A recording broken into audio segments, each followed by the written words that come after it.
There's a YouTube show full of fun facts you need to know. Carl rings the bell and the members show to the GMP Morning Show. Featured guests will come and they will blow your mind. The audience will do so in kind.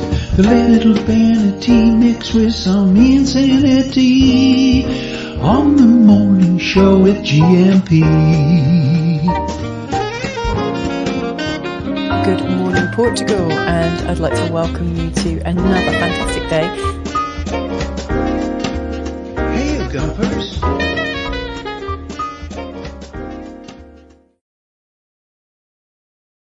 Oh, hello. Very cheerful this morning. Good morning to you. Munson here with the Good Morning Portugal show and podcast. How are you today? I need to get this angled slightly different on the camera this morning. I've been practicing an affirmation recently. All of life comes to me with ease, joy, and glory. And I think Phil will be very proud of me when he hears that, when he joins us from 9 o'clock this morning. All of life comes to me with ease, joy, and glory, including a hangover. This morning, as it turns out, and I think inspired somewhat by Mrs. M and Veronica's conversation yesterday. Veronica, I've heard reports that the karaoke was fantastic in VRSA yesterday, and Mrs. M and I found ourselves staying up late, drinking wine and singing along to Spotify last night until 2:30. Oh my goodness, that was only about 6 hours ago, and now it feels a little bit like it. But anyway, dang dang dang dang dang dang dang dang dang, Shaksta Feira today in Portugal, and we have a little bit of a Bond theme this morning, inspired, of course, by our guest at 9:30. And when I spoke to Bobby O'Reilly of Your Home, I think the last time he was on the screen with us here, I said the last time I saw you, when I first met you, Bobby. I saw you on a big billboard by the side of the road, south of the river in Aroeira. And he reminded me, he sent me the picture. Oh, yes, we can replace that. I'm just downloading it hastily now. Mrs. M has been working on a few Bobby Double O'Reilly memes as well. And yeah, I'm going to show you this picture. The first time I saw Bobby, this is how he looked by the side of the road, not thumbing a lift. Whoa, you've got a lot of files. Well, thank you very much, computer. Let me just get rid of that one. I find it very difficult actually to delete the old pictures because they're all so very precious. These are the ones you send us on 913-590-303 as your community contributions. But incidentally, that's how the Good Morning Portugal show is made. I did say Munson here with the Good Morning Portugal show live stream and podcast, didn't I, this morning? I hope so. But this is a community contribution. All the wonderful pictures, videos, memes, and so on sent to 913-590-303. And there's Bobby O'Reilly there with his Bond-themed colleagues. That's where I used to live, down that way. Absolutely beautiful. You can hear the Atlantic from there, close to the Aroeira golfing estate. 2 golf courses. Not that I ever played on them, but a fabulous place to live. So Bond-themed fun today. Portugal does have its Bond connections, as we will find out this morning. I think, Doug, you're in, and you're going to like this. Which motor was George Lazenby driving along the Arabida coast? The Arabida National Park here in Portugal is one of the connections between the Bond franchise and Portugal. Favourite Bond girls incoming. Honor Blackman would be Salvation Air Force. It's such a toss-up. Yes, toss-up. When you send me things, I'm not sure I could. There's copyright issues. There's downright filth as well. So, but keep going. If I don't share anything, it's a little bit beyond the pale. Isn't that the British expression? A little bit beyond the pale, old chap. But they do cause me a good chuckle at this end, and some of them may even make it onto the screen. I probably get as much that I don't show as that I do show, and I'm very grateful to each and every contribution from everybody. Bon dia todos. Ina will be with us, of course, at 9. The Bon Viveurs, growing old disgracefully, with the gentle fitness for Bon Viveurs, both of mind and body, as you'll discover around 9, and I'll be glad of the help. Actually, my voice, I don't think it's just the red wine, the Portuguese wine induced malaise. I think I've got a little bit of a throaty condition. Who doesn't like a throaty condition first thing in the morning? Bon dia a todos from Coach Turner. Looking forward to talking to you in a little while though I may be slightly late as I'm very casual as I'm picking up the car from the garage shortly. Doug's still a little bit sore, I think, saying that Coach Turner's mentioning the C word there, which will be car, of course. God squad tip of the day, just 25 minutes spent walking. We'll come back to this and we'll talk about it directly with Ian, but let me just cough. Thank goodness for the cough button or the mute button. God squad tip of the day. And of course, I was at working late yesterday. I see that John's in. Joao de Norte is in with us. John Heimbach, you were superb last night, as was Pam with her contributions from the other end of the sofa. And of course, Christina and John Brand and Jackie, who we'll be hearing more from over at Expats Portugal. A lovely evening that was, from 7:30 until just before 9, when we went for a comfort break, which you have to do at our age. Went for a comfort break, and then back with the dream team. It was amazing. It was what a stellar lineup last night for Expats Portugal, answering all those questions over there, as we do now on a Thursday evening. A lot of fun. A lot of fun. Sarah Davey from Spartan was there. Nunu was there from Insurance. We had Dr. Avabuk from Serenity, a new chap, Willem, a wealth management guy, Willem. Who else was there? Oh, Beatrice, of course, from EI, who stood in for Gilda, who wasn't feeling brilliant last night. As melhoras to you, Queen of the Visas, Gilda, and lots of love to your little dog, Mandela, as well. So God squad tip of the day from Ian, just 25 minutes spent walking and 5 doing simple strength exercises is enough to keep you healthy. I've got a little bit of a deficit on the strength exercises, I think. I used to do a lot more physical work, DIY kind of stuff, and I haven't done so much of that. Walking the dogs twice a day, they are my savior in that department. But yeah, some strength exercises. I think I will be doing a few more push-ups, sit-ups, pull-ups, these sorts of things. Thank you for the reminder, Coach Turner. We'll talk to you at 9 or after, once you've got your motor. That's a walk to the shop, coffee bar, pub, delete as applicable. How hard is that? As the actress said to the bishop. Bon dia, Carl. Phil joining us behind the scenes, coming in, walking straight into a rim shot on his arrival. Who doesn't like? Bon dia, Carl and Gumpers. From a very windy but dry Belfast. It was mild overnight, 8 degrees, going to 11 hopefully today for you. Weather here, it's definitely warmer. I didn't put the heater on in the bathroom for the shower this morning. Showered in the freezing cold of 12 degrees or thereabouts this morning here in Portugal. We've had a couple of beautiful days this week. I think today is going to be a hot one here on the Silver Coast. Bon dia, Gumpers from T-Duck. Adulation. I had a wonderful conversation with T-Duck from San Martino de Porto from the Outside Broadcast, which of course he sets up, a top producer T-Duck, and has created a fantastic studio which we used on Wednesday to talk to each other. That was a great conversation that we had. Not just me saying that, Warren Sharm left that feedback on the YouTube channel. Talking of which, we are up to 900 and around 73, 74 subscribers. I think by the end of next week, we'll have our elusive 1K, which will be a game changer for us. So do please tell your friends, or just ask for their phone when you're with them and subscribe them. It's the best, it's a great service to the community if you were to do that, and to them, of course. Be very grateful for any subscriptions as we trickle over the 1K mark. So, bon dia, Alegria, Gumpers, e sexta-feira. We're putting the sex in sexta-feira today. Let's have a deep thought before we go to that bond-related stuff here in Portugal. Deep thought. It doesn't matter how slowly you go, so long as you do not stop. That's my love life right there. Confucius, thank you for that. It doesn't matter how slowly you go, so long as you do not stop. Very good advice. Very, very good advice indeed. Portuguese saying, quem muito fala pouco faz. He who talks a lot does less either. Great talkers are little doers. Yeah. That's a bit close to home, isn't it? Thank you very much for that Portuguese saying, quem muito fala pouco faz. It's got a nice ring to it, hasn't it? Bon dia from the slug, Mr. Holly, who will be joining us, of course, on Monday with some mindful migration. What's on your mind? Have you got any anything you want to tempt people with at this stage, James? But certainly we'll be talking about mindful migration on Monday. That's how we roll here. Bon dia, Gumpers. Feliz sexta a todos. Como está? From James this morning. And Ian Turner. Yeah, careful. You dropped the C-bomb. Car, that is. Morning, Deagle. A few years ago, I lived for a while in Ulster Street, down by the Custom House next to the Lagan. I loved Belfast. Me too. I had a wonderful time when I visited Belfast a few years ago. Great city. Mrs. M as well. She lived in that a famous, world famous hotel there for a little while as a trainer, working with companies. Yeah, so many people here with fond memories of Belfast, it would appear. I'm asking this question. Who's your favourite Bond or Bond girl? And the rumour has it that we may have a new Bond among us. Of course, Bobby O'Reilly inspiring today's theme with a bit of Bond business. Phil, I think I can see Phil, Ian, Bobby, myself, all of us in some way involved in the Bond franchise. Maybe they will. Phil's nodding. He's in the lead role. Phil, ding ding ding ding ding ding ding. License to Phil. We'll talk to him soon.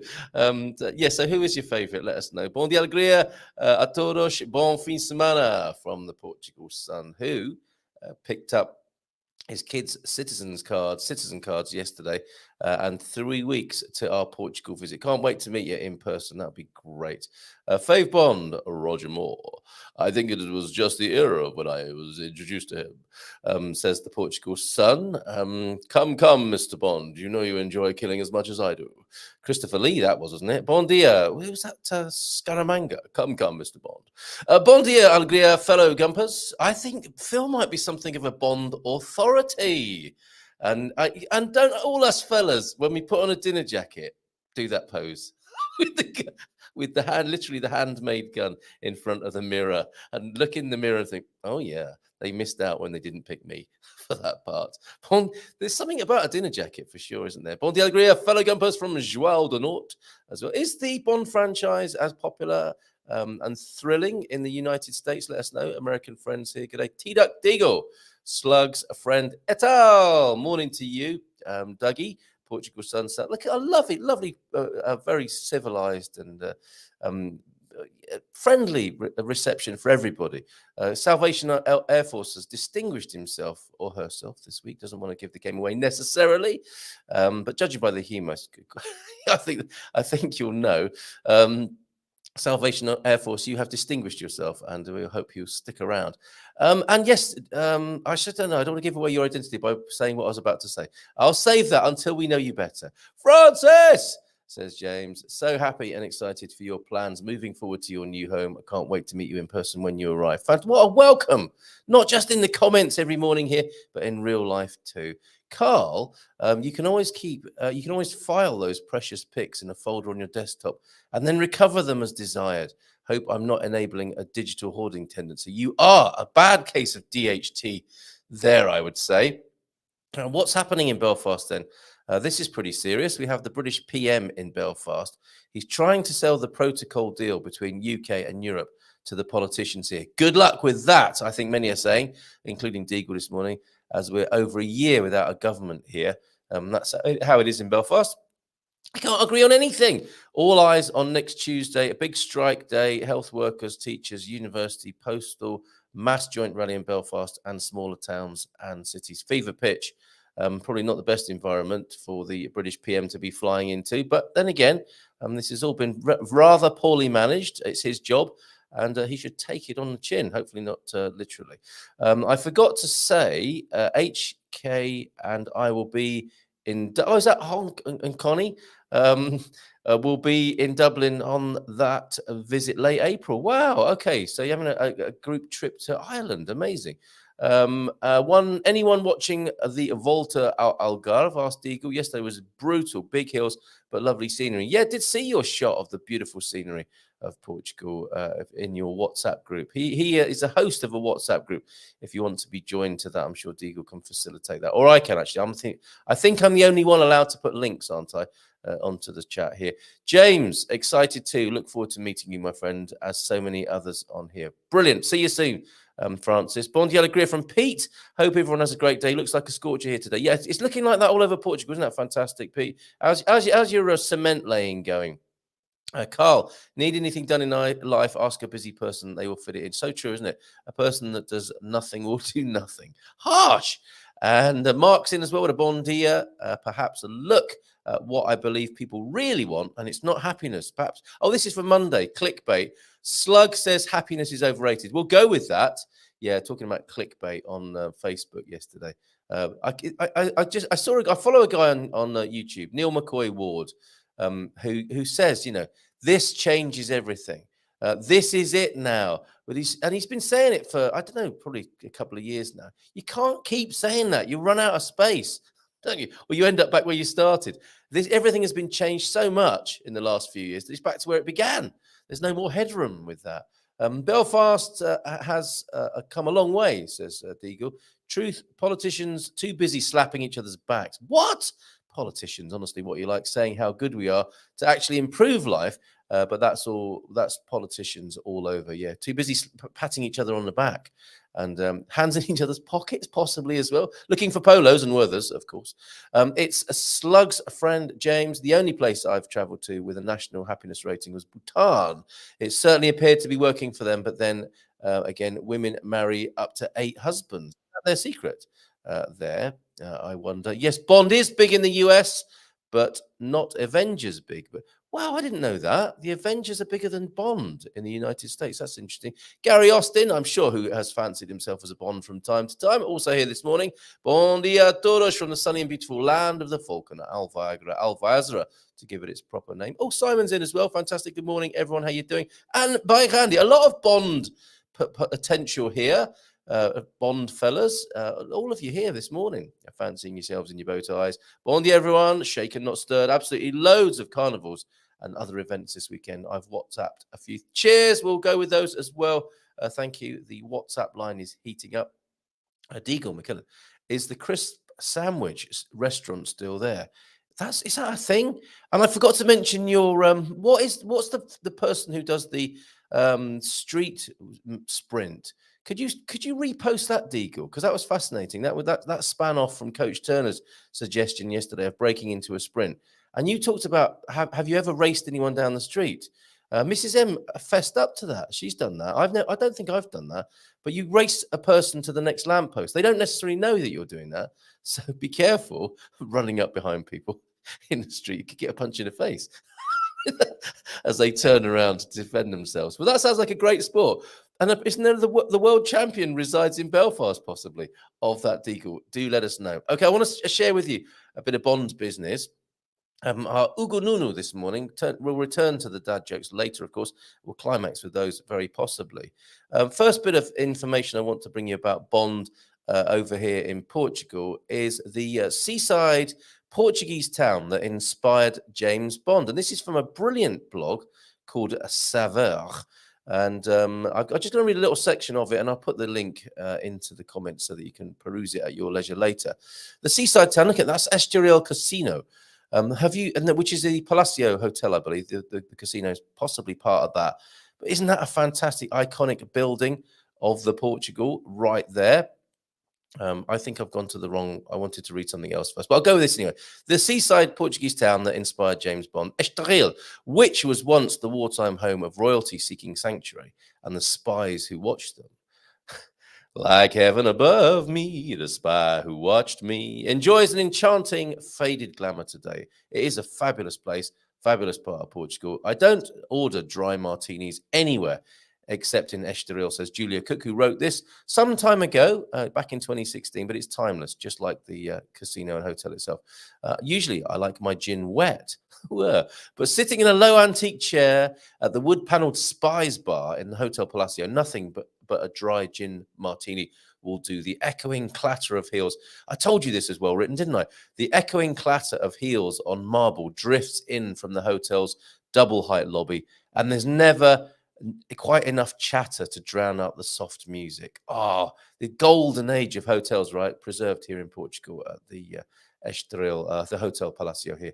In daylight, the gleaming green and blue of the garden and pool blink through long windows into the dim bar, lined with elegantly worn satin upholstery, and smoky mirrors catch the light at night. When it rains, as it does in winter, you can stare out at the dappled pool with underwater lights changing colours for no one. Waiters in white jackets carry platters of hors d'oeuvres, tiny tea sandwiches, and salmon rolls. Look at that. And I'm going to scroll down Oh, this is interesting as well. While Lisbon was the centre of official operations, seaside estuarial teamed with royal families from Spain, Italy, and Bulgaria. Isn't it amazing? And this is where Ian Fleming cast his eye upon triple agent and playboy Dushko Popov, seen here relaxing on a beach. And he was a military intelligence and counterintelligence officer in estuarial during World War II. So, of course, Portugal was neutral in the world wars, and it could take that position again, couldn't it? With the alleged World War III, wouldn't that be an amazing thing to be in Portugal? And sent a couple of old tanks to Ukraine that don't really work as a gesture, I think, of help. Maybe with some pressure from the EU, but that's it. The Portuguese government said, "That's your lot. Those couple of tanks. We can't do any more." So maybe a little nod towards the former neutrality of the Second World War. The Palacio, with its dark bar and bright lobby, copious marble, lived-in period furniture, and bellhops in tails, has the inherent theatricality of an old movie. Ian Fleming stayed here in the May of 1941 when he met Serbian-born triple agent Duško Popov, the aforementioned, the Eurobond playboy spy. What does Eurobond mean? Is that like a prototype? We've got Eurhome and Eurobond this morning, known as the tricycle. Now, Duško Popov was known as the tricycle because he always had a woman, one on each arm. Here, Fleming conceived of his famed character and perhaps his hero's idiosyncratic shaken, not stirred directive. In those years, the high floors of estuarial hotels, the Palacio Atlantico and Inglaterra, as an Inglaterra hotel, were booked solid by agents who gazed toward the ocean after nightfall to decipher code twinkling from offshore ships. Wow! When the Germans ordered the best champagne at the Spies Bar, the gin-swilling allies knew a battle had been lost in Africa. Isn't that amazing?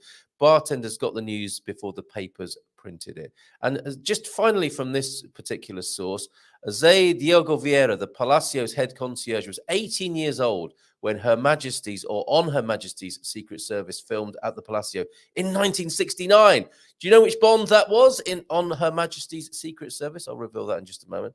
In an early scene, he plays a bellboy with a neatly combed hair, not a neatly combed hair, but neatly combed hair, who hands James Bond his room key. Isn't that a brilliant thing to have done as an 18-year-old and be able to talk about that for the rest of your life working at the hotel there? Vieira wasn't around when Popov and Fleming were in residence, but their routine was common knowledge, he says. They circulated hotel room to hotel restaurant and back again, restaurant or room to bar, bar to casino and back again, drinking cocktails as they gathered information and traded secrets along the way. Beautiful bit of writing there. That is Saveur. Thank you very much. That was Julia Cook, who wrote that for us, especially this morning. Loving that. And I'll put the link to that so you can check that out at your leisure. George Lazenby on Her Majesty's Secret Service. Well done. You guessed that right. John Steed and Emma Peel were icons here in the US. I didn't know that. Me as a Bond, no, says Garvo. Can you imagine? All right, Bab, stick your hands in the air now, will you? Mr. Bond. Okay, yeah, fair enough. So that's Estoril and the hotel there. Let's go to the casino now, shall we? Yay! Let's go to the casino and learn a little bit more about Ian Fleming over there at the casino. This is just a little bit of a paragraph, basically. A casino Estoril en route to a visit to the US. Fleming and Admiral Godfrey. This is from the ianfleming.com. Talking to us about the Portuguese connection here. Putting that into the chat for you now as well. Love all of this. Estoril, Casino Estoril, en route to a visit to the US. Fleming and Admiral Godfrey stopped off in neutral Portugal. It was an evening spent at the Casino Estoril that was to spark his creative mind in years to come. Upon leaving the casino, Fleming turned to Godfrey and said, "What if those men had been German Secret Service agents, and suppose we'd clean them out of their money? Now that would have been exciting," said Fleming, allegedly, according to ianfleming.com. This musing provided the inspiration for the plot, apparently, of Casino Royale, where Bond's mission is to bankrupt Smersh agent Le Chiffre at the gaming table. So there you go. Now you know, Estoril Casino. Well, got to be worth a visit. Got to be put on your list, right, of things to do in Portugal. Fantastic. And then finally, on the setup here of Bondi business, whilst we put the sex into sexta-feira here, on Her Majesty's Secret Service, the filming locations, pretty much shared between Switzerland and Portugal. for Lazenby in On Her Majesty's Secret Service. They were in the Arabida National Park, and I'll show you some actually, I'll put those on the screen now, because the Arabida National Park, I went there. We met with somebody early on in our time, who invited us over to their house. Come over, Sesimbra way, Palmela, that part of the world here in Portugal, and we were stunned.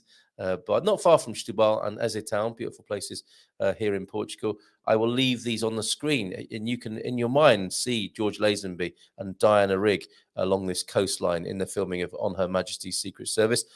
Filmed here then at the Arabida National Park, Setúbal, Portugal, Setúbal district. They also filmed at Guincho at Cascais. They filmed at the Herdado Zambujal near Palmela. That's at Draco's home. That's the character in HMSS.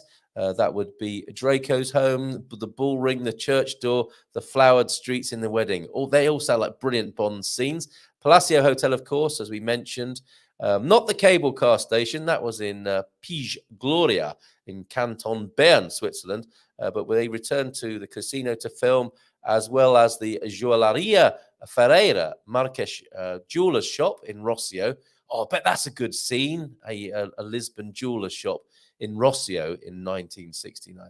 And that's about your lot here in Portugal. A lot of it filmed, of course, in Switzerland, and some of it in Buckinghamshire, not far. Buckinghamshire, that's near Bedfordshire, isn't it, Ian?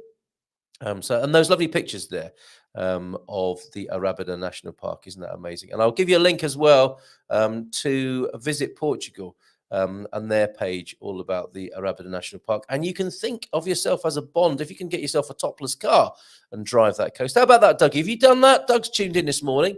Have you recreated that scene with you as a Bond goodie or baddie, a Bond or a Bond baddie driving along the coast there? Wouldn't that be a lovely thing? Can't we recreate that, Dougie, for the Portugal News? Would people come to that for a bit of a Bond reunion there? I mean, it's a great excuse to go to that beautiful part of Portugal, as you see on your screen right there. So, Bond in the bull ring, carrying on with the Birmingham Bond here. Bond in the bull ring, not the shopping centre in Birmingham, I presume. Yeah, I mentioned the bull ring over here. No, not that one, Garvo. Just saying, Viagra is a James Bond dad joke. Well done, Simon. Just saying, Viagra, it won't make you James Bond, but it would make you Roger Moore. Oh, my goodness. Dad joke warning. After viewing, I'm loving it. Well done, everybody. Very quick on the uptake here this morning. After viewing the latest Bond movie, I was shaken, but not stirred. What do we think? They're a lot about the action now. They're not as subtle, are they, as they used to be, or playful, or even as humorous. Oh, no, there are a few gags, aren't there, with Daniel Craig? They do like to squeeze a joke in. I thought Judi Dench was very good as Q. But what do we think? Do we prefer the old ones? Who are your favourite Bonds and Bond girls? Do let us know. Is there other male eye candy apart from the main role of James Bond? Probably not, right? Or maybe the baddies are. The three-nippled Mr. Scaramanga, of course.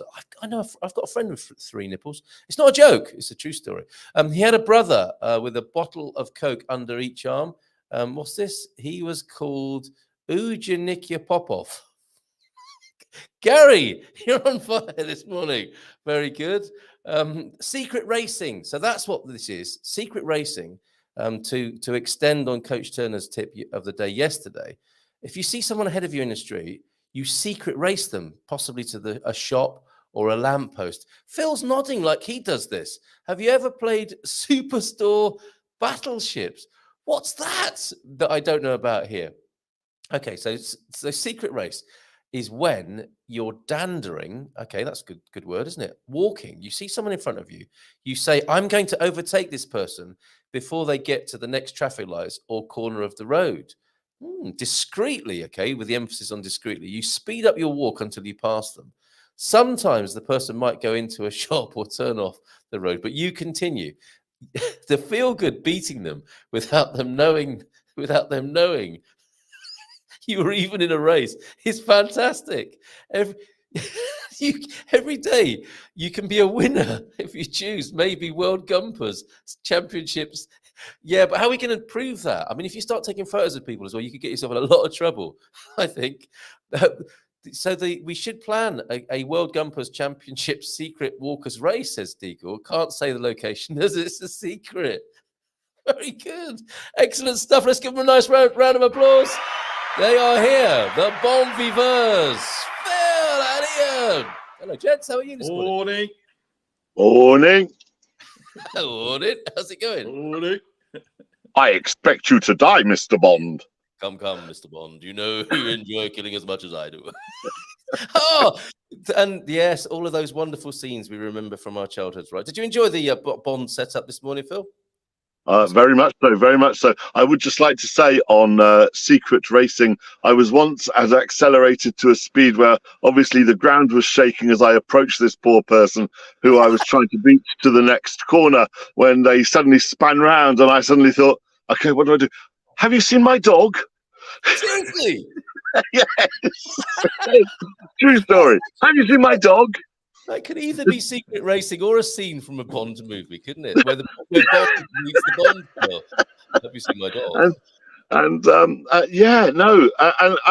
Often and other good quick tips. I found myself stuck down a dead end in Perranporth recently, and there was this poor woman trying to walk her dog, couldn't get past the van. I couldn't turn it around. I was pretty much wedged in at this point, swearing under my breath.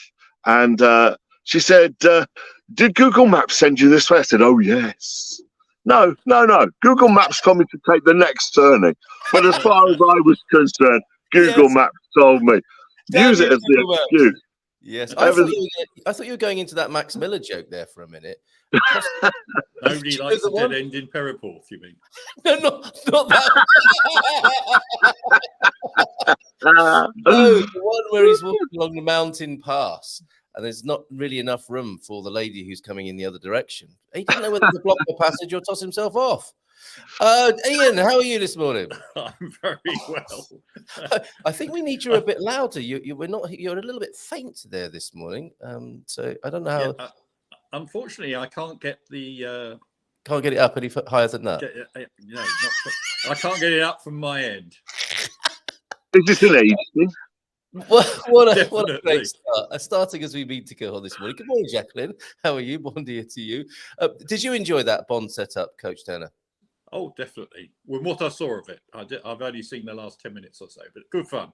Yeah, and I think it resonates. That hotel in Cascais, not Cascais, Estoril, absolutely gorgeous. You've been there? I've passed it. Yeah, iconic. It's just breathtaking. It is, isn't it? Yeah, that gorgeous sort of old stateliness. Yes, the faded grandeur. It's like a wonderful old liner, isn't it? Cruise liner that sort of just sits there and molds gently. Yeah, exactly, and not a bad metaphor for the Bon Viveurs and the God Squad, really. Molding gently is exactly. But under the hood, as it were, underneath the faded grandeur, fit as a fiddle. And fit for purpose, as that place is. Daniel Craig, apparently, for definite, he made Bond a believable, cold, hard killer from very early on in his very first film. So he's a Daniel Craig fan there. What do you think, sort of modern versus traditional with the Bond movies? Phil, what's your who and what are your preferences among the movies? Well, of course, Sean Connery was my Bond, really. Then going into Roger Moore. I mean, Lazenby, God bless him, was more wooden than a wooden top. That was supposed to be the big romantic film, and I've seen more romance in a packet of fish and chips. At least the fish and chips belong together. Do you know what I mean? I liked Daniel Craig. And Casino Royale, the bit where they're playing the hands of poker for all the money. Adam, my son, was sitting next to me. It was his first Bond movie, and as they're playing out the hand, I said, "This is what everybody's got, Adam. Right? This is what this one's got." And I told him the hand, and there was the guy in the seat behind said, "How did you know that?" I said, "Well, it couldn't be anything else." What, for the suspense and for the way the film should go? Well, for the way the betting had gone and the suspense. I actually know the guy who advised on that part of the movie. He's a poker pro from London, and he was advising on all the poker scenes. He was And I said to him, well, you cheated lots on that, didn't you? Because a lot of the stuff that went on, you couldn't do at a poker table. He said, of course. He said, but it's a movie, Phil. It's a movie. Yes, of course, of course. How exciting. So you play a bit of poker yourself, don't you, from time to time? I have been known to in my rather, I think it was more that I didn't want to go home at night. So I went and played. This is in a life before Lady K, to be honest with you. And the better I got, the more I didn't have to go home. So I got quite good. That's so interesting, isn't it? On the face of it, what a glamorous life he leads. Comes home from a different casino every night. Just didn't want to go home. It's so fascinating. It's all about perception. Yes, of course. Absolutely. Absolutely. Lady K, how is Lady K? Lady K's cast has come off. She's in rehab hell right now because everything's sore and hurting, and the bone is fixed nicely, but she did some muscle damage, as she was bound to have done in the way she fell. Right. And so that's going to take a little bit of time for that to heal. And in the meantime, your domestic skills have come a long way, haven't they? Well, hair drying. I have not had a lot of hair drying practice, to be honest with you. Really? in the last 25 years, other than putting a towel on my head and going like that, saying dry now. My skills were not up to scratch, and I felt that I had let her down until I heard the argument between her and her mother this week as regards how to dry someone's hair, which was made me feel a lot better about my own skills, to be honest with you. But yeah, no, I've been drying hair and taking dogs out at 4 a.m. because he wanted to go out, and all that stuff that you do to support your loved one. Excellent. Well, lots of love to her for the continued. I will pass it on. Yeah. Do you advise on such things, on that sort of rehab, Ian? Occasionally, yes. Right. Yeah. Yeah, just, but she'll no doubt have a list of physio exercises to do, and it's important. Well, strangely, she has to wait 3 weeks for that appointment, which is a bit mad. Ian, I may ask her to get in touch with you if that would be okay. Yeah, of course. He said, hijacking the show, Carl. Don't worry about me. And that's great. This is how we roll here, isn't it? Look at that, reaching out across the community. I love that. Love that idea. Superb. No, absolutely. Get whatever you need. Talking of hair drying, you could have styled that, I think, Phil. Blonde, James Blonde. Thank you for that, T-Duck. That just in. So, how have you gentlemen been since we last saw you? Coach Turner, you've been doing a great job, and the focus has been a little bit on mental health in recent times. Well, last week we did a bit of. Well, to be honest, trying to come up with something novel every day do that for a year or more is quite challenging. Actually, I quite enjoy it, really. But yeah, mental health last week we looked at, partly because I was chatting to a friend of mine who struggles a bit, and he had various tips. But if you've got real problems, that's a completely different thing, and I have no knowledge at all in that field. The closest I've been is a visit to Walberswick, where the Freud family lived. Oh, right. And still do, indeed. The descendants, Emma Freud and people like that. So Walberswick in Suffolk, that is. But and it's true to say, I think, isn't it, that a bit of movement and exercise can get your endorphins moving and change your state, which of course is what you bring to us pretty much every day of the week, which is amazing. So thank you for that. And you're mixing up now. We've got into a little bit of the fartlek, haven't we? And that's why the street racing thing has come up, which I think is hilarious and brilliant. Yeah. Well, I just thought a good summary of what ideally you should be doing on a daily basis is about half an hour of activity, physical activity. And what that is, it doesn't matter. Walking is the best of all. Yeah. And to just touching on the mental health thing, walking in nature is just so good for you. Yeah. You do get the endorphins buzzing just from being in a lovely place. So get out there, get into the woods. Some great advice, and the secret racing thing definitely works from your coach point of view. I think I've probably done that since I was a kid. Oh, really? Walking to school, you'd always try and catch somebody up, probably one of your mates from the class, and then overtake them. So I've kind of always done that. Well, I do what I do now. I didn't know about this thing, and suddenly it turns out a lot of my friends are secret racers, and I'm all for the world championships. That sounds great, but a little bit difficult. Secret world championships is wonderful. Yes, and how would we do that? We'd have to invite loads of people who didn't know they were there for that purpose. And just ask them to walk down the street. So maybe make it a movie. You're all extras in a movie, and then have the street racers suddenly burst out from different places with hidden cameras. Yeah, but you couldn't tell them they were a winner, could you? That would have to be a secret. Yes, exactly. But I think here in Portugal, we've got some great venues for that. So, Coach Turner, thank you very much. OLP saying you are such an inspiration. So isn't that nice to know? And I can imagine it is difficult to come up with something every day, and you've managed to keep it up very nicely, and so thank you very much. The actress said to the picture. Yes, you thank you very much for your continued service, and I think sometimes you don't know the effect you're having on people, and I think that's true of both of you. You won't know of what the effect is you're having globally, so it's nice to get that feedback there. No doubt, says James, physical activity is a great mental health booster. I love all the Bonds, by the way, says OLP. However, Daniel Craig is the most elegant, super tough guy who is still debonair. There you go. I remember my first trip to London on the London Underground. I dared to cross the yellow line on the platform, and someone came up to me. Oh, Gary, look, I've already read ahead here and said, you don't want to stand there, mate. You might get... Okay.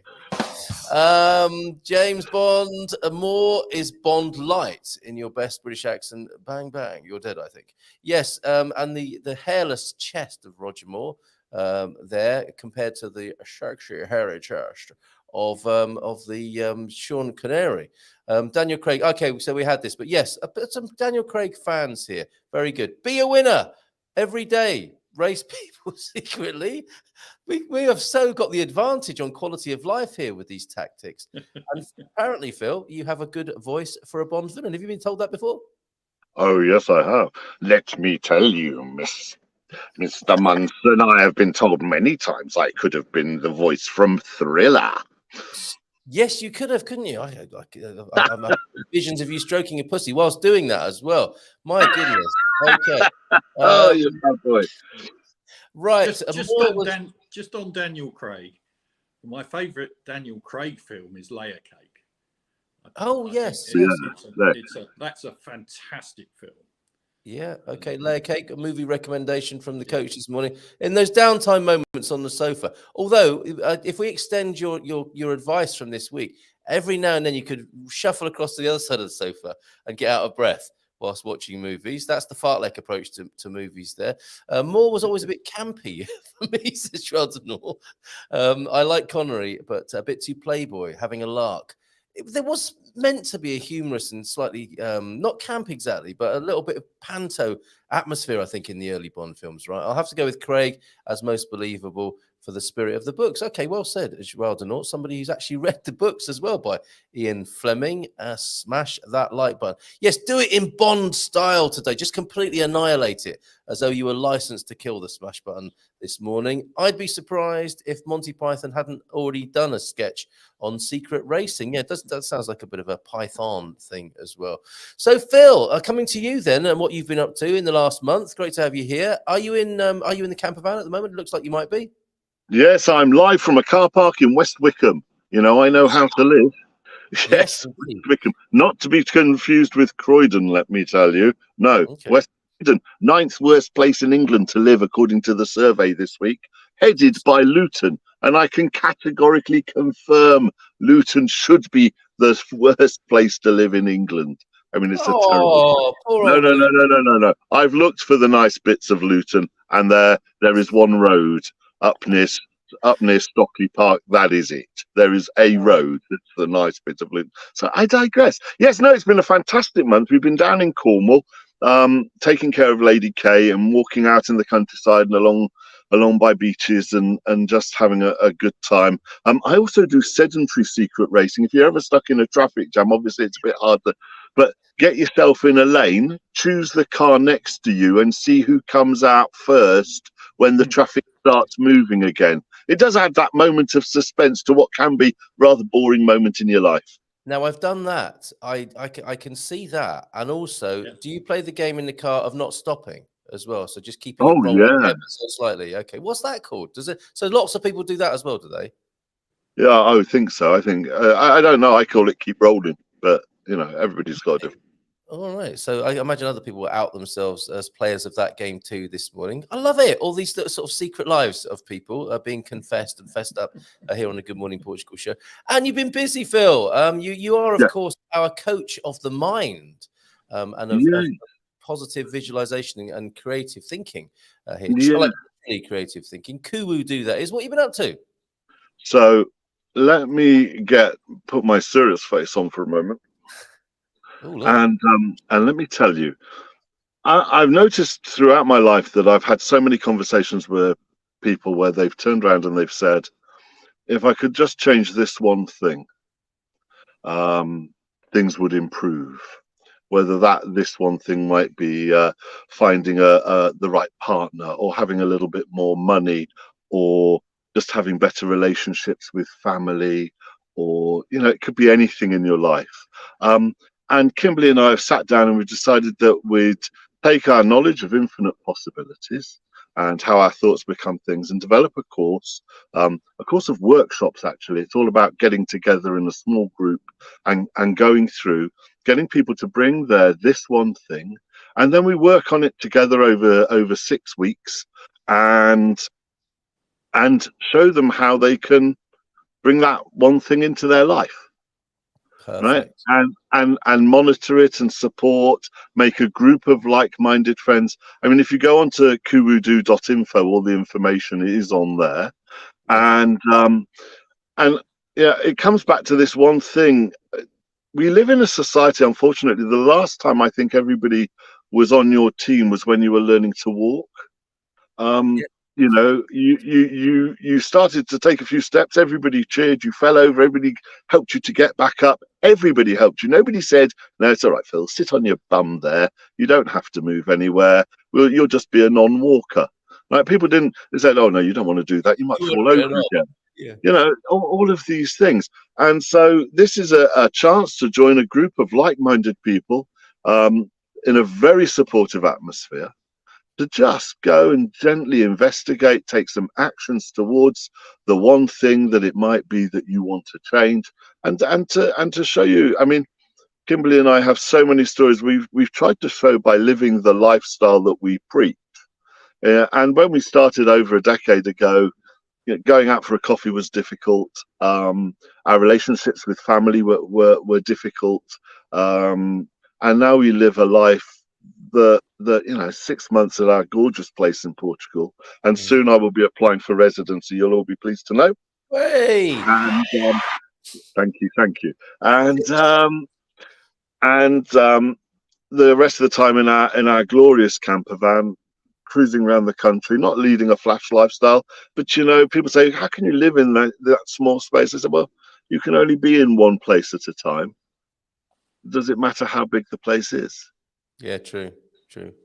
And so we developed this course, and I urge people to just go and have a look. And if it just strikes a chord, we're doing some early sign up pricing, and I hope some of the people on here might come and join us. You'll have a lovely time. I can promise you that. I really like the practicality of it, Phil. That's what immediately appeals to me. And what a lovely concept. This one thing. I think that's so true of human behavior, isn't it? And the way we think. Like having that little blockage. Ian, did you want to chip in on that? What were you thinking of this one thing? I was Victoria had asked me how I was. Oh, you're giving Don't worry about us. Don't worry about us, Ian. You just carry on. I'll carry on. I was gonna chip in actually, because one of the things that I was taught as on a couple of the coaching courses that I've done for athletics coaching is never be negative, only provide positive reinforcement. And I guess I've naturally done that most of my life, bringing up kids and things, trying to support them rather than tell them off. They needed telling off occasionally, and and they knew it.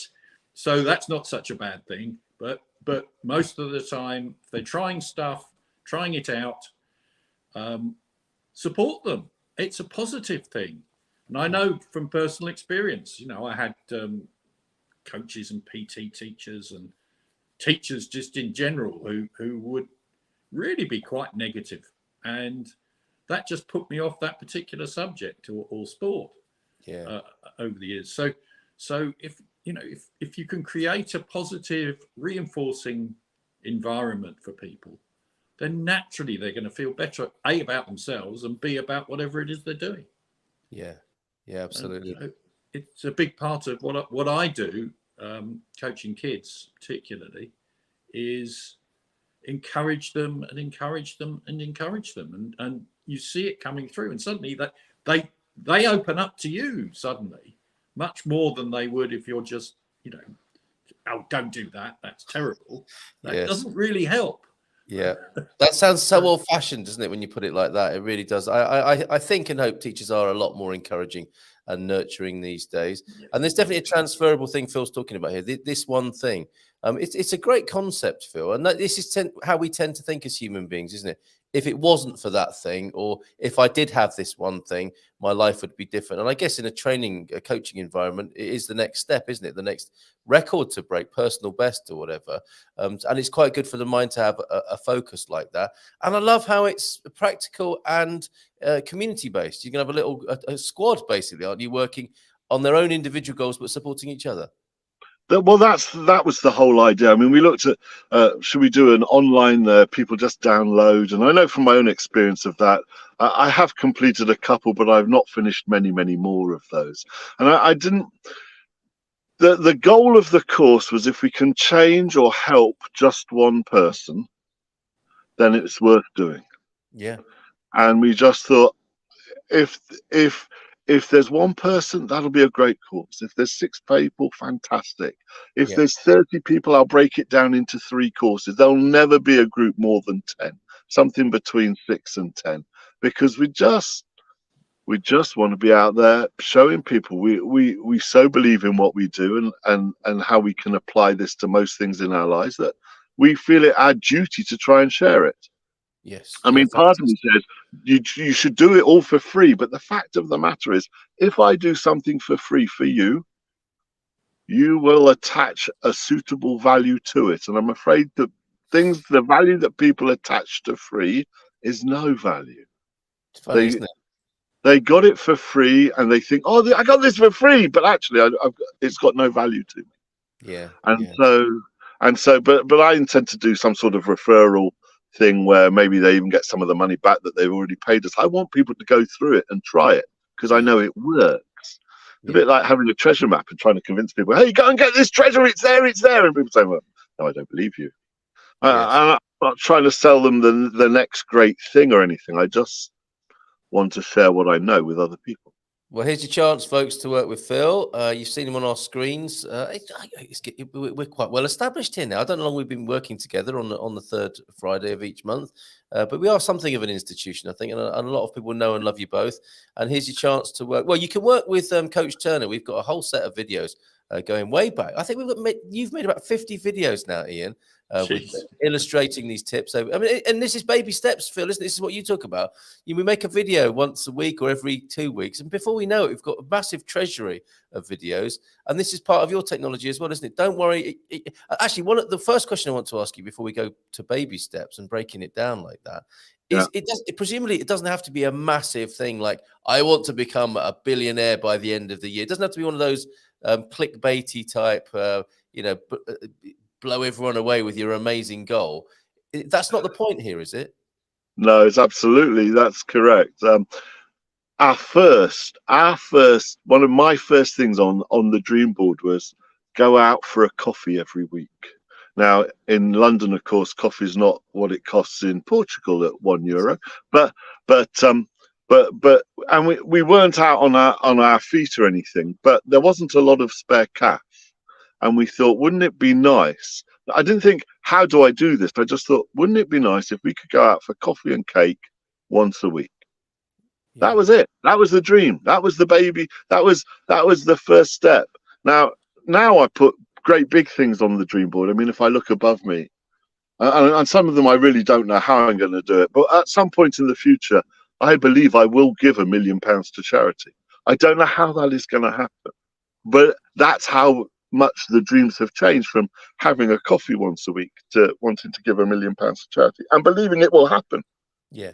And also, what the beauty of that is that you managed to prove that to yourself on a fairly modest, in retrospect, it was significant, wasn't it, to be able to do that. But you picked something achievable, manageable, and kind of proved that the technology works, the mental technology worked to do that. Yeah, and it's a true thing. It seems to be within the humanity that the real proof is when you do it for yourself. Okay, say more. The real thing is when you can do it for yourself. When you go out and you prove it to yourself. Okay, and see it in your own experience, like your life mirrors back to you, your achievement.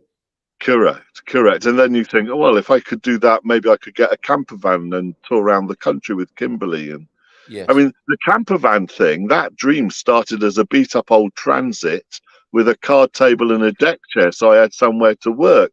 It didn't start off as a fully kitted out camper that we were going to go touring around Europe in. That wasn't the original dream, but the steps just took us on this journey down that road. And as you know, my journey to Portugal, we didn't intend to buy the piece of land. We were just coming for a little exploratory. And by the way, we broke every rule. What? You mustn't buy a piece of land that hasn't got a habitation license. You must make sure it's got running water. You must make sure it's got electricity. You must make sure it's got everything that you need. Right? They're the list, aren't they? When you're looking for something new, that's the list of things. Yeah. We bought this piece of land and all it had, I just turned around, it had the most fantastic views. And I said to Kimberly, if all you could do was park here for 6 months of every year in our van and look at these views and just live on this piece of land, would that work for you? And she said, yeah, I'd love that. So we knew. Oh, shivers down the spine there. That's fantastic. You just know at that point that you've got to have that piece of land. And actually the agricultural article that was on the barn is now an urban article. The electricity's come down the road 103 meters onto the land. It's a pre-1951 building, so we can do what we want to do. I've taken good advice, and all of a sudden, even though it broke all the rules, all of a sudden we can do everything that we wanted to do with it.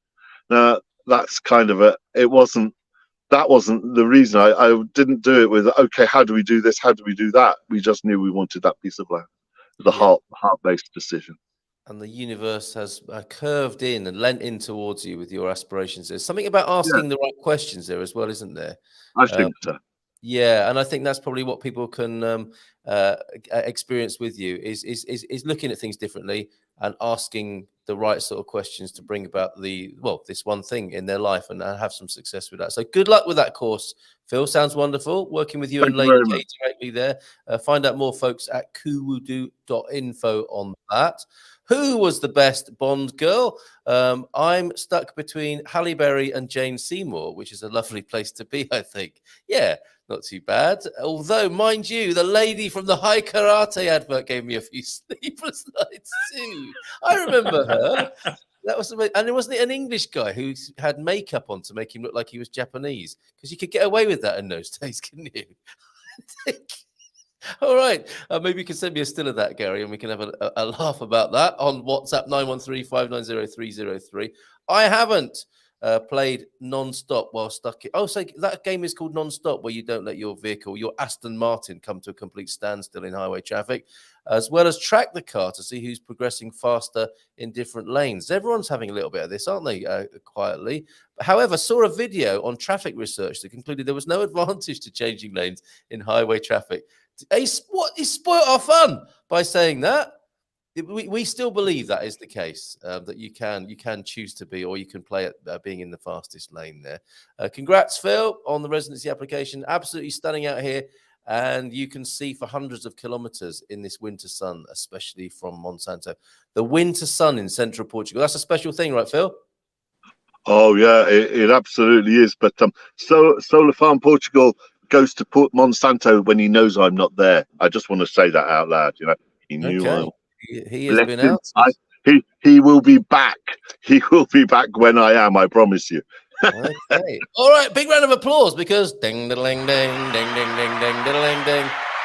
Ah, Mr. Bond, I thought I'd find you here. Nice one, Bobby. Oh, yeah. Hi, guys. Bobby, are you the sort of guy who has the dinner jacket in the office and ready to roll at any time? It would appear so. This is the morning jacket. This is just the morning. For breakfast? Yeah, that's it. Yeah. Of course, not the first Irish Bond either. Am I not? Oh, No. Pierce Brosnan. Pierce Brosnan. Yeah. Navan, yeah. Well, good morning to you, Bobby O'Reilly of the suitably named Dynasty Homes there. And you've inspired this episode, really, because when we last spoke, it took us back, didn't it, to the wonderful photo you sent us as well. This is what you were doing with your colleagues by the roadside. And Mrs. M got really inspired by that as well. She liked to do a viewing to a kill, given that we're talking real estate when you're around. Bobby O'Reilly as Ian Fleming's 007. That was she was an interesting Bond girl, wasn't she? Grace Jones. You wouldn't want to mess with her. Or she wasn't really a Bond girl, wasn't she, Baddie? I can't remember exactly. And Licensed to Sell there. She's done a few as well. Will you be resurrecting, do you think, this marketing approach? Nah. That's it there. Not after seeing all of those. Okay. No. All right. And the exciting news that could have you bursting in like a double agent into the government offices of Portugal at the moment. Golden visa. Did it just get killed yesterday? Sort of. We actually, I've been busy on the phone this morning calling different colleagues, lawyers and other real estate agents and developers. And it's sort of still up in the air in the sense that, of course, he's after saying all these lovely things, he's going to do this, this and this, but we really don't know when and how and what's going to happen and when it's going to happen. But more than likely they will end the golden visa. Obviously it has to be voted on within the government itself, but the fact that they have the majority probably means that it'll get passed. I have my own sort of feelings about where we are at this stage with the golden visa, and also where we are at this stage with the property crisis and the property market and where it is. And to be honest with you, I'm probably not going to do myself any favors, but I think the government's got a lot to play in the problems that we have when they're talking about pricing of houses. They forget to tell everybody that they take about 30% of the value of every house that's sold in between the VAT that is paid, because VAT's non-recoverable for developers, etc. Even on fees, when they pay fees, the VAT that is paid to agents is non-recoverable as well. So that all goes to the government. That and I suppose they're also forgetting among the people that is employed in this sector that pays those that people are going. So I think there's a lot of other things could have been done to sort of ease the crisis. And with the golden visa, when it was first brought out, the idea was people could come and invest in property, and for that investment, it was a fast track to a permanent residency by a temporary residency. And I've had a lot of clients that I would say have suffered more than 5, 6, 7, and even 8, 9 years through this whole process, trying to renew their visas and so on and so forth, and following on the promise that the government had given back in 2012. And now it's sort of like it's to blame all these foreign investors to come in and do this, this, and this. Where if the rules had been straight from the start and had been lined out from the start with regards to what people should invest in and so on. And I'll just give you a prime example. In Ireland, we talked about this last week. They had a golden visa program, but you had to invest in local housing, government approved local project that supplied housing for locals. And for doing so, and it had to be €1 million, and it had to be that this was over a 10-year period and so on and so forth. But you were tracking your way to a residency as well. And that also ended last week. The Irish program also ended last week. But it was more sort of geared towards the problem of housing rather than just creating money. As in, you'll see how much money that the golden visa has raised. I think it's probably in the billions. Yeah. But if you look at the amount of properties that has been sold to golden visa, it's minuscule compared to what the local market normally is buying. If you look at over the last, since 2012, so you're talking just over 10 years, there's probably only around 12,000 properties in all of Portugal that's been sold to golden visa. So like, they're sort of blaming, I think there's a political sort of thing onto the rising up properties and so on and so forth. And there is an issue of shortage of housing. And I really believe that this is where the problem is in the municipalities, where they haven't released the planning. I have had one building in Lisbon that took us 5 years to get planning on it. And I have another building that we were just after 3 years told, no, you're not getting planning on that. Yeah. And after 3 years. So, and I know lots of other developers that are in the exact same boat, where I know one big developer who was in Lisbon, and he was providing a lot of local housing, and basically just says, I'm not going to develop in Lisbon anymore because of the issues with inside the camera. I just can't get anything done. And the usual answer is, when people are asking, how long will it take? It's the shrug of the shoulders. Nobody knows. And it's always the excuse, well, look, we're waiting on the camera. Where when you even had the pandemic and everyone was working from home, it was just absolutely impossible to talk to anybody.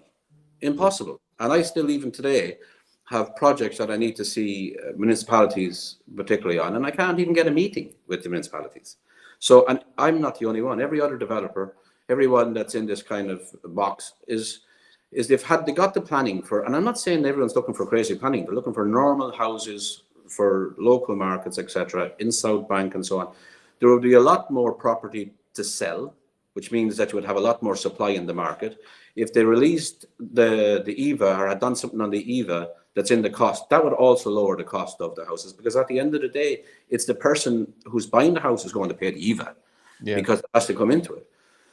So, yeah, the golden visa looked like it's going to end, but I think the government have a lot more to do than just say we're not going to take any more foreign investment for temporary residencies.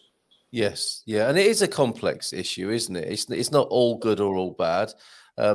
We've got Veronica here who's making a good point. Golden visa is a tough one. Move here and live here. I mean, I would support that. There is the criticism, isn't there, that people invest in property that they don't live in, and that's not necessarily good for a community. It is so beautiful here. It's better to live here than just buy a house and not live here. She continues to say, and it has done some. A lot of people will. Perhaps not the people who are gaining the biggest political advantage from this decision, Bobby, but other more pragmatic people do recognise that it has been an incredible thing for the Portuguese economy and culture. Yeah, it actually has. It was a fantastic idea at the start. Like I said last week, I forgot to tell everyone about it, but it was a great idea. There was 12 golden visas done in year one. 12 applications. Oh, really? Yeah. And I think year two it was probably about 1,100. Or something like this. I actually think it's a bit less. But hold on, 1,100 altogether? Yes. In total, you're only talking about 12,000 golden visa applications. Maybe 15. It's there. It's not 100,000 or 50,000. As you might imagine, yeah. The number of it is actually very, very small compared to other programs. And you've had it's been a political football for the last number of years with regards to the foreigners, they're all making money, the developers are all making money, etc. And to a point, there has been some companies that have geared their business towards golden visa market because it was an active market, and the government allowed it to be so. They're now this morning turning around and saying that we don't want people to have AL licenses, but yet in the last exchange of the golden visa rules, they said to people, invest in touristic properties. Here, go invest in touristic properties, which ended up, and this is a big part of where you're renting your properties now at €500 a room, because they ended up with an asset that developers were building for a market, which was a 30-year-old property in a rural area or outside of the main areas that they could sell for €280,000. People needed to pay €280,000 to apply for a golden visa, and it was rubbish. A lot of times it was absolutely rubbish, but it ticked the box that it qualifies.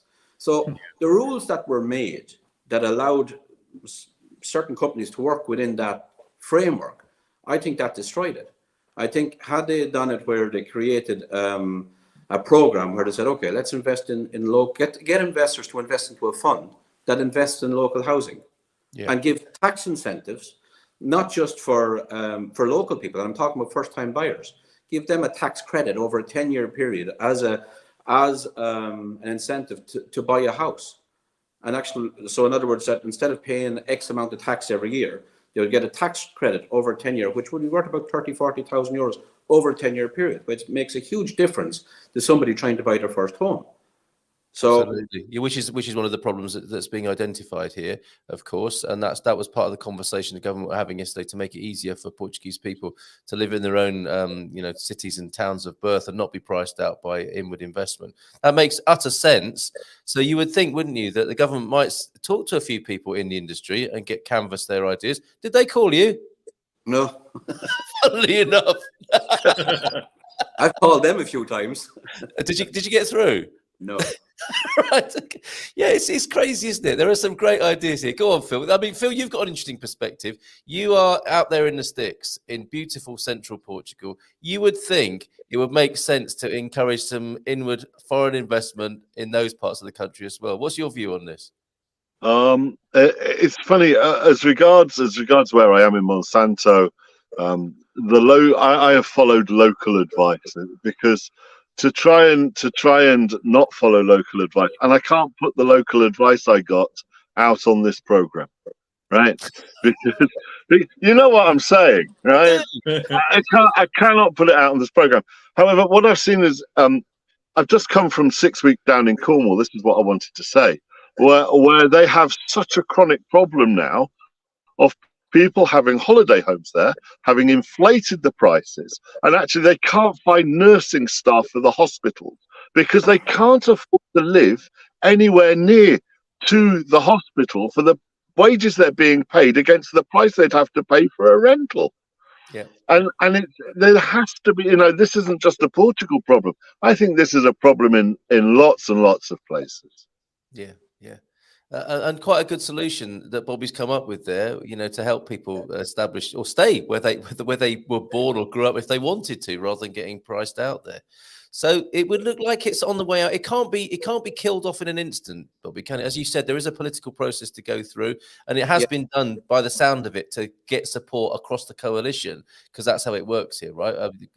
Senor Costa, the PM here, will have worked closely, I suspect, with his political colleagues, not actually his direct colleagues in his party, but the others with whom he has to work to get enough power to make changes. And then it goes to be made into law, and the president has to ratify it, right? Yeah, there's a lot of this again. We're not really sure what's going on.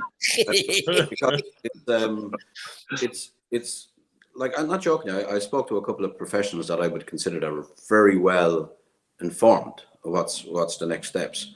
And really, we just don't know. And one actual particular law firm that I talked to this morning just said, listen, everything, if they pull out of the bag everything that they said, it's going to be an absolute disaster.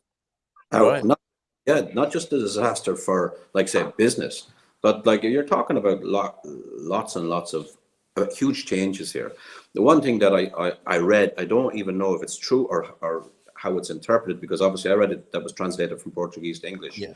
And it was that for people making renewals, that either they lived in the house, or their descendants or their children lived in the house, or it was rented in a full-time market.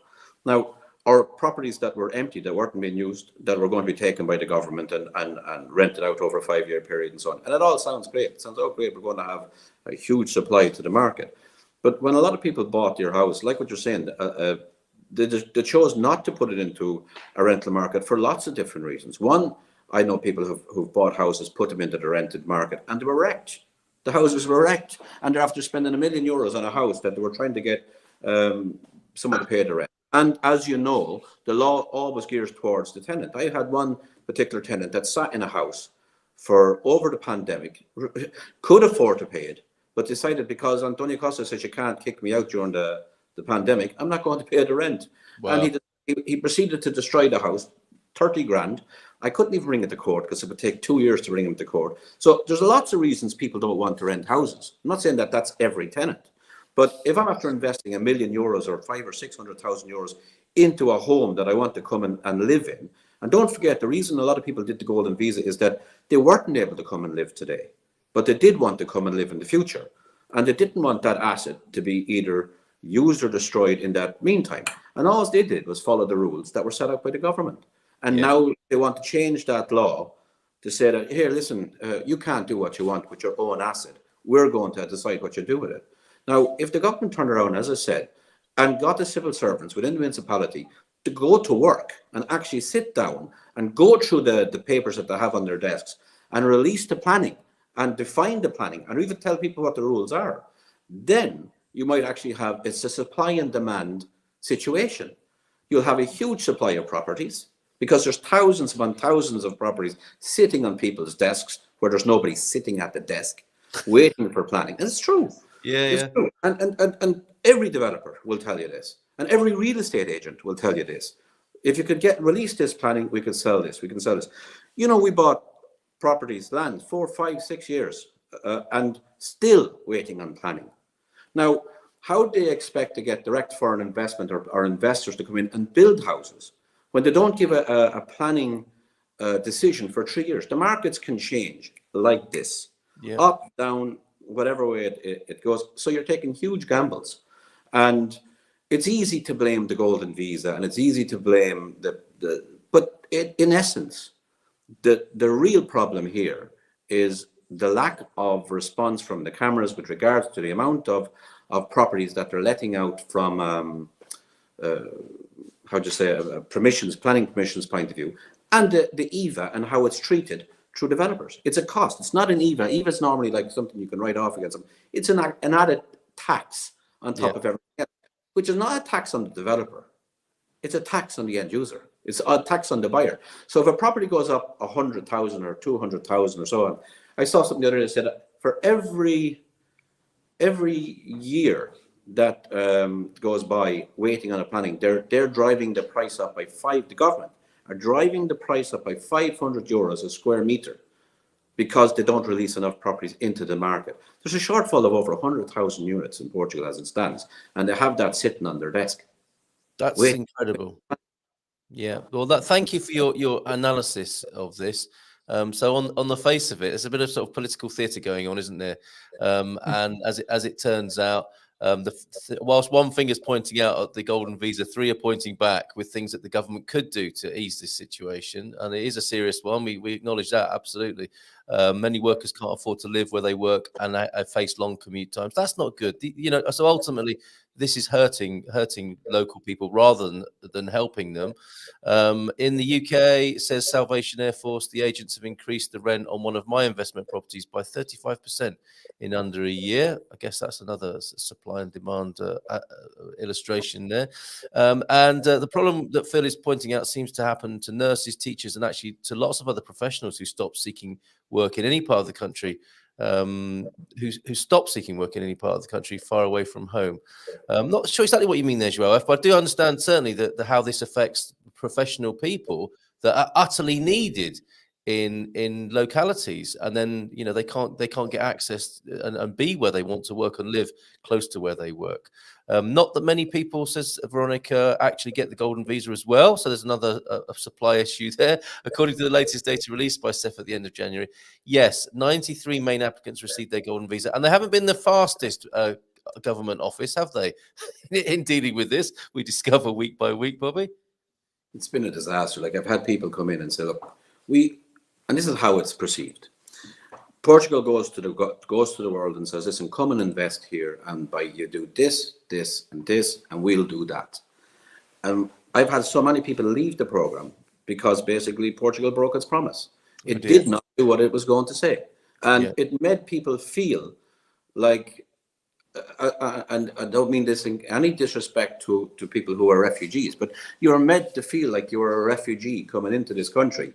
You're coming through the airport or whatever it might be, and you're after investing your hard-earned money to invest into a program that the government put out there. And now I've got people that are 7 years in the program, still waiting on their second renewal. I've had people that waited over 2 years for an application to be processed.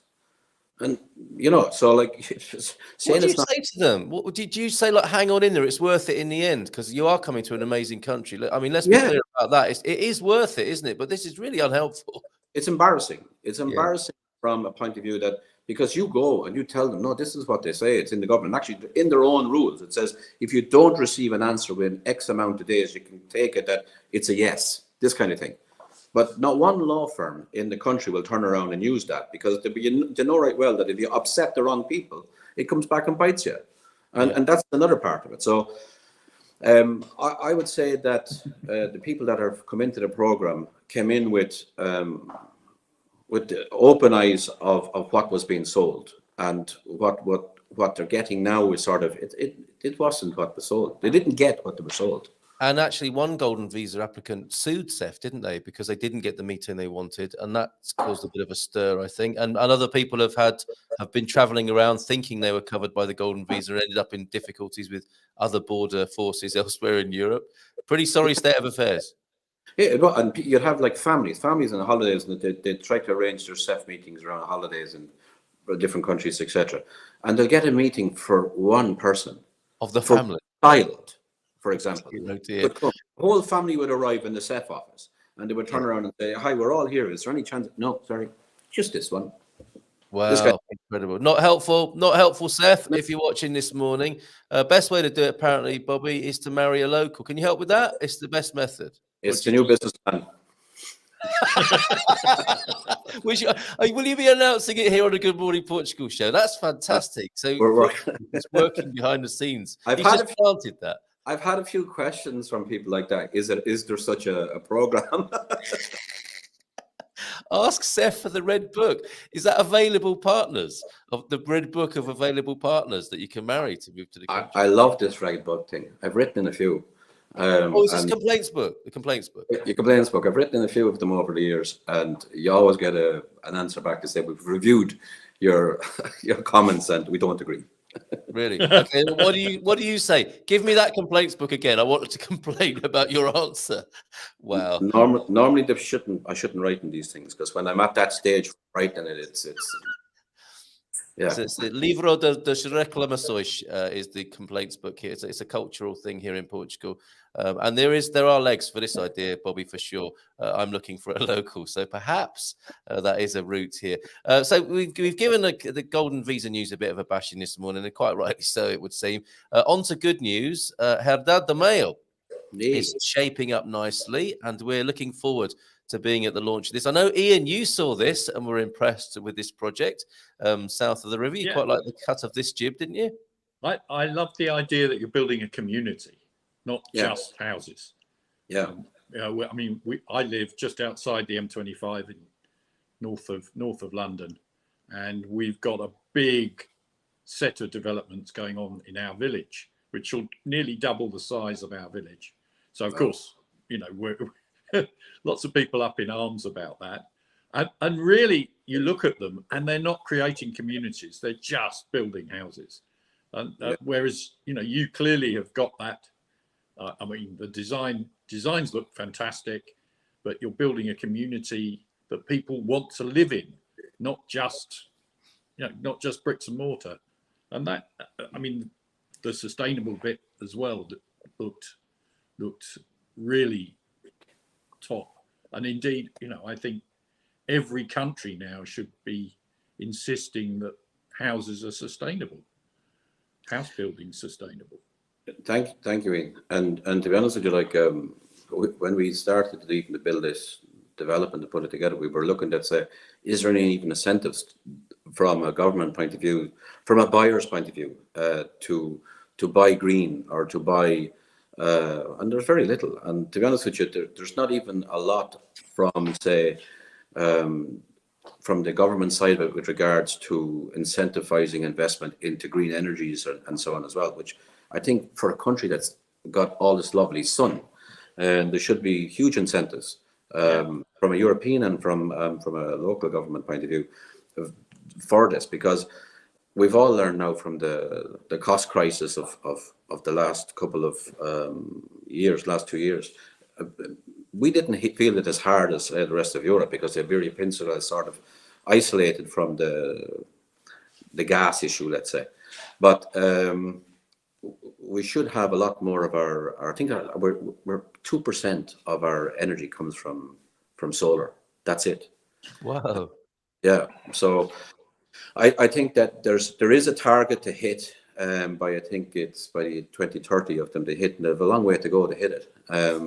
But this project was designed with the idea that it was to make life easier and also inclusive and so on. And we looked at even different options about sharing electricity rather than just having your own electric supply. And even since we spoke last, we've increased the with consultation with the people that know more about solar and energy and all this kind of stuff. We're actually have increased the solar panels by double to ensure that you don't go ending up paying any electrical bill. And that will even allow you to charge two electric cars. And even yesterday we were speaking with I told you last week we were speaking with Mercedes, and we're hoping to launch a car along with the house as well. And you're looking at in the mid 20,000s for a brand new electric car.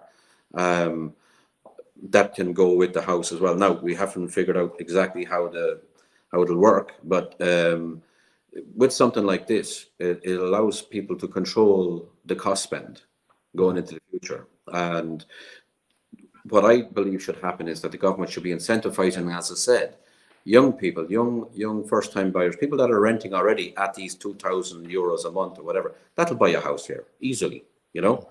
But they should be giving them tax incentives to do so, to buy in a greenhouse that takes the stress and takes the pressure off of the grid to a point, but also then it takes them out of that rental market as well. People are paying lots of rents, and like I saw rooms for €500 a month in Lisbon and so on. That's because there's no help for these people other than there's low supply. That's it, and it's all these bad investors that are buying up everything and putting it in the Airbnb. And the other issue is even with the Airbnb, as soon as they start taking out the Airbnb, the cost of the remaining Airbnb is going to rise, and the hotel costs are going to rise because they'll see there's a live market, and that will actually decentivize people coming to now what is the affordable tourist destination. So I think there's a lot to be done on the housing side rather than just turning things off. They need to start turning things on. 2 projects like this. That's very interesting, that distinction, turning things on instead of turning them off. It's as though these things shouldn't be left to politicians. I don't know. Welcome to Antonio Costa's Portugal, says João F., our Portuguese and friend here, Portuguese friend Bobby O'Reilly. The real problem here is a government that uses absolute majority to install every party boy in high places. Awesome cynicism here. Taking care of their own lives without having a long-term plan for Portugal. They just navigate on site. The other problem is that this sort of attitude puts a stamp of sheer incompetence and stupidity on all Portuguese. Oh, wow. Although there are quite a lot of us who are competent at their jobs, no question. Look at this. It just hurts my soul. Maybe there's a thing that goes alongside saudade. You know, when you're away and you miss Portugal, it's actually when you live here and your government hurts you as well. I don't know what that is in Portuguese, Joel, but thank you for that input. What do you make of this, Bobby? A sustainable house building costs much more than conventional. Well, the cost is felt somewhere, isn't it? But you know, how would we manage this? Is this subsidy, tax breaks? Well, that's the thing. I think that they're right that it costs a lot more to build it, because obviously you've got a lot more within the insulation and also with the technology and so on. It costs a lot more to build it, but the sustainability of the house itself, it more than pays for itself in a very short period of time based on the cost that you're saving. And it's not just about the electrical saving. It's about the cost of even changing your lifestyle, that, okay, use the train because you're beside it, or use your electric bike, or use your electric car, whatever, that you're now charging for free because of that big yellow thing in the sky, you know? And in Portugal, it doesn't make sense that we're not harnessing this. But the cost of construction, regardless, right across the board, went crazy over the last couple of years. And if you talk about when something goes up in construction, in anything, but when something goes up in construction, let's say even bricks or steel, for example, it doesn't just go up by the cost of the object. It also goes up by the VAT cost on top of that as well.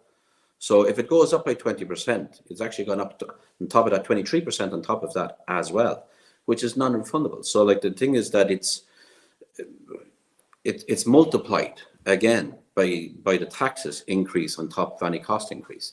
And I think if the government were looking at really seriously at the price of housing and affordable housing, they have to look at more taxes, in other words, more properties, and taking smaller taxes off of more, and actually creating a much larger supply. There you will have a correction in the market very, very quickly. But the market is going to be supply and demand always. Yeah, they need to be talking to you. And other, wise thinkers in this field. Why don't politicians think about that? I think I know the answer to that. Let's not go into that right now. But Deagle pays 228 a mortgage for his mortgage in Belfast. Weather not great, no government, but no government. That's a good thing, isn't it? But your trips to Portugal really worthwhile. 40 days, 39 sleeps till we're back in Portugal. Fantastic. Mrs. M thought she was actually looking at the opening scene of a Bond movie. Look at you 4 hotties on the screen. Well, thank you very much, Mr. And a big wolf whistle from her this morning. Excellent stuff. The Portugal Sun. We will wrap up. Sorry to keep you. We're past 10 o'clock here, but if I could just have a couple more minutes of your time, that would be great to find out about the big party that's going to be happening. These things get me excited, says Portugal Sun. Love the sustainable vision of what you're putting together. Superb. Thank you for that, Portugal Sun. Thank you, Joelle, for your input earlier on. And just tying this all together with the God Squad here. Bobby, you're clearly somebody who has some kind of secret of what creative visualization. What's your sort of personal development secret for making the impact that you're making? When you've heard, Coach Turner's here to take care of our body. That's quite a nice thought, isn't it, Mrs. M? And Big Phil is here with the mental technology, visualization, bringing things into being.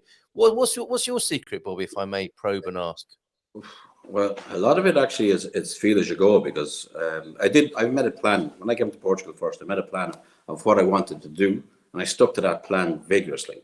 I was goal driven in the sense of what I wanted to do, and then basically as opportunities opened up, I made decisions probably in the right direction. I made decisions fast and followed through, and that was it.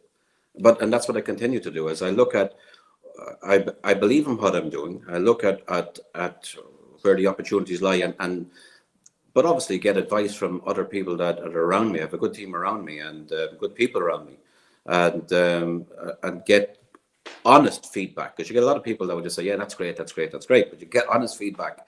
Some of it hurts, but it's the best way to go. It's in the sense that you have to have a plan. I think if you don't have a plan, you plan to fail. As simple as that. And then stick to your guns. And if you need to change, you need to change. Terrific. And the evidence of that, we will be with you, I think, celebrating breaking the ground, right, on March the 4th. Yeah. Bit of a do. What's going to be happening on that day? Yeah, so we're planning a couple of surprises on that day. We actually go to market on the 1st of March. We'll open the showroom, the marketing suite, on the 1st of March, showcasing exactly what the houses can do at the marketing suite on site. And then on the 4th of March, I'm hoping that we're celebrating that it's all sold out. But that's probably just to be a little bit optimistic. But no, we'll be having a sort of a little bit of a party and a little bit of a celebration in the local area as well, for the local area, inviting the locals to see what's going on. So they are involved in what's happening here as well. Because great idea. Out than the houses, you have the whole social side of this as well, which is the sport. The paddle courts, the cafeteria, all these kind of things that are for the whole area. It's not just for this development. Brilliant. Enjoy this moment, fellas. Look, Veronica, American in Portugal, agrees as well. The 4 hotties on the screen here. I'm enjoying this. We should do this more often. This is great. Well, good luck with that, Bobby. Thank you for your searing insight on the golden visa this morning.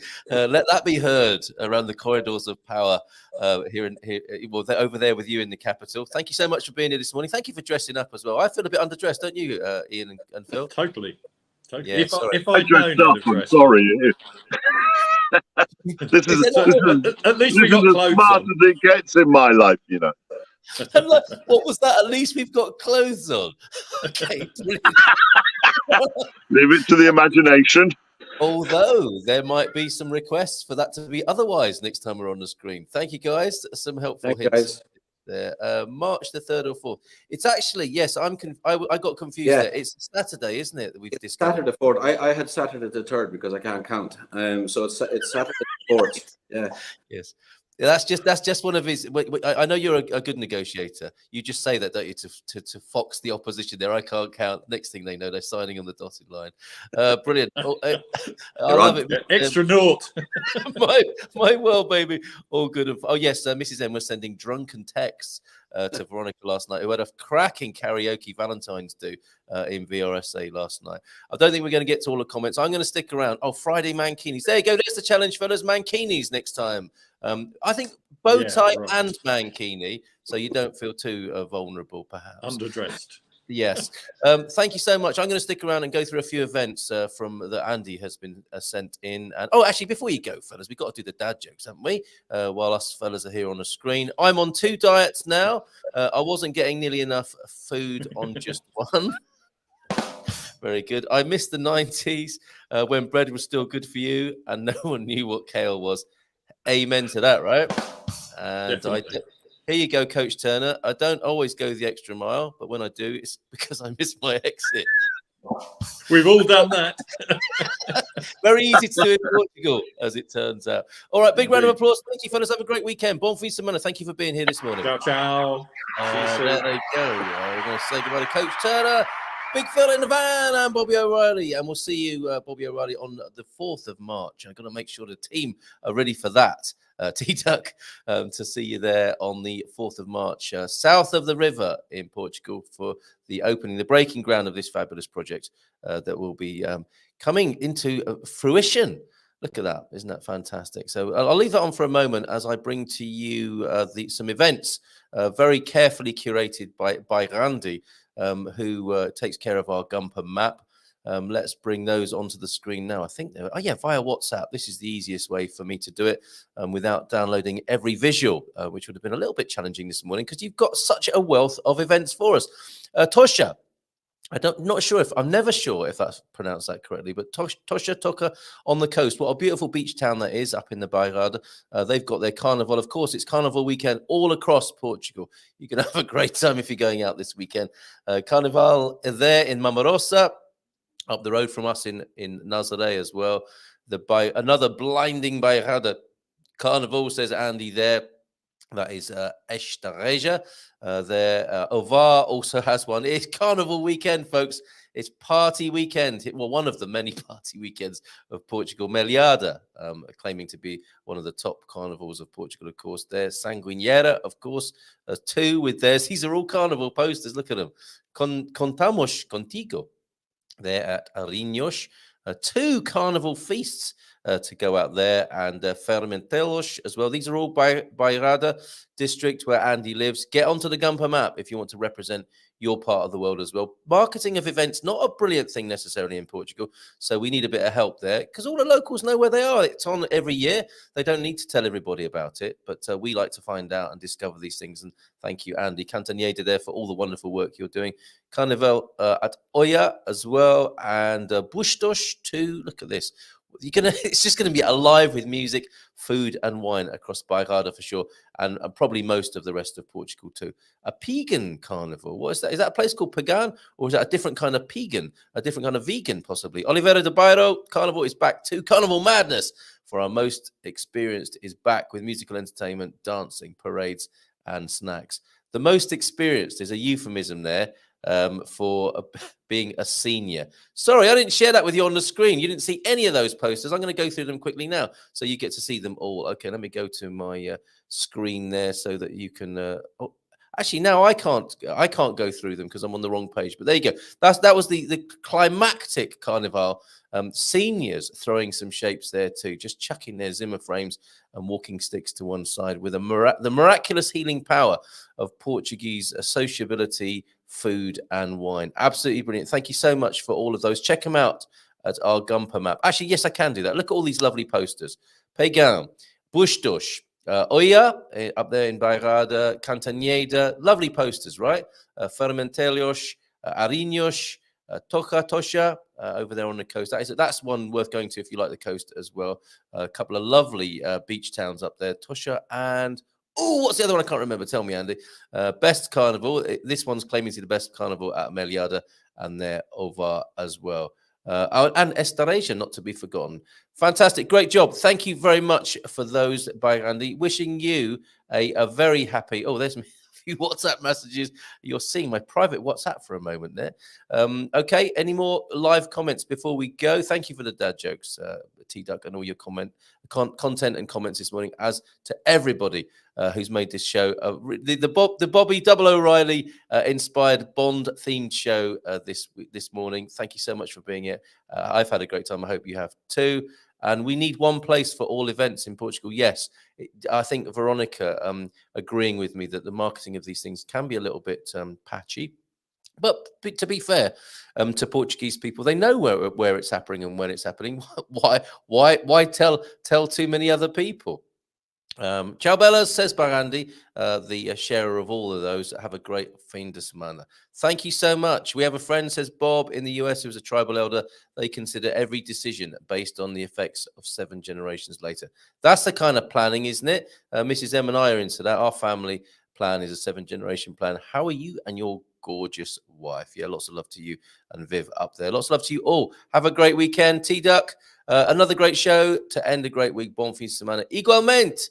Amigo, thanks for a great show, says Portugal Sun. See you in the new week. Me and Mrs. M will be with you tomorrow evening, well, our Sunday morning at 1 o'clock, where we like to get together and hang out with the folks, especially who can tune into a show that they can be with us live on. So the across the time zones in North America tomorrow night from around tea time through into the evening at your service. We're here up at 1 o'clock on Sunday morning with our Hello America, This is Portugal show. Bond. James Bond there. Excellent. Great stuff. Have a great weekend and bye for now. Where's that outro? Hold on, bear with me a minute. I got far too excited this morning and I'm not ready to hit the right button. As the actress said to the bishop. Ciao, ciao. Bye for now.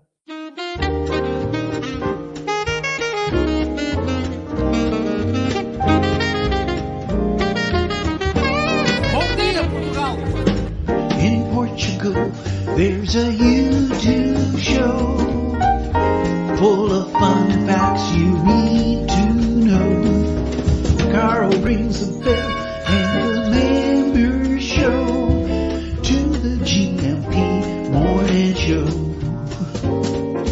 Featured guests will come and they will blow your mind. The audience will do so in kind. The little vanity mixed with some insanity on the morning show with GMP. Good morning, Portugal, and I'd like to welcome you to another fantastic day. Hey, Gumpers.